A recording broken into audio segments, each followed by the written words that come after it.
We came out to practice today and he said that, see those guys in the striped shirts? Those are the coaches. How come Dad doesn't have a striped shirt on? He thinks Dad and football and the Ducks is coming to practice for a half hour and running around on the field. So no, I don't think he totally gets it, but he thinks this is cool. For 3-year-old Max Helfrich, this is his world as it relates to the Oregon Ducks.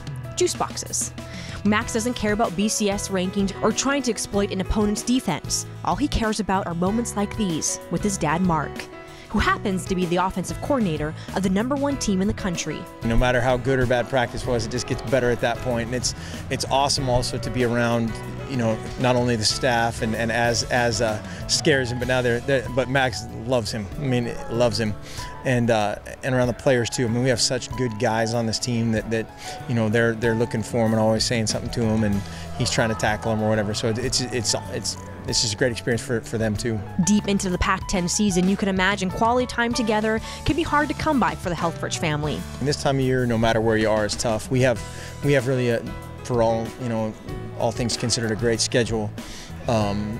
But it's tough, you know. During the season, we don't spend a lot of time with them, and so it's awesome for them to be able to come out here in those little 10 minutes here, 5 minutes here, and that's huge benefit to me, and I appreciate it a lot. When he gets home at 9 o'clock at night or 9:30, the kids are asleep, so to come to practice, and this is fun for Max. He gets to run around on the field, and Mark gets to see Maggie awake, and so if we're not coming now, we might not see Dad. 6-month-old Maggie, along with the rest of the Helfrich family, are putting down roots in Eugene, where Mark, a Coos Bay native, returned a year ago, 12 years after serving as a graduate assistant with the Ducks in 1997. Helfrich has made a name for himself developing young quarterbacks at Boise State, Arizona State, and Colorado, currently one of the youngest offensive coordinators in the country, and can recall some of the Oregon seasons when tickets were a little easier to come by. We were joking at the Stanford game that there were more people at game day than would have been at the Oregon-Stanford game, you know, 15 years ago.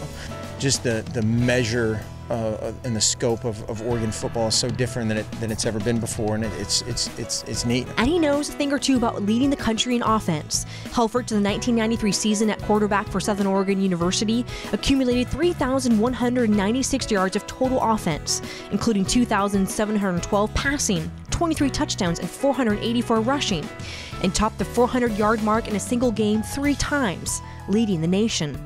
Things were a little different back then. Yes, and I know exactly what I mean. We used to joke that we got 15% discount to buy our own shoes, you know, and that was a huge deal.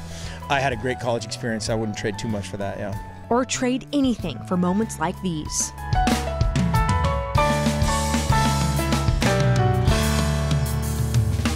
Coach Helfrich says the biggest key to Oregon's success this year is team chemistry between the players and the coaches. They may not always be the best team on game day, but he says it's that team chemistry that keeps pulling them through.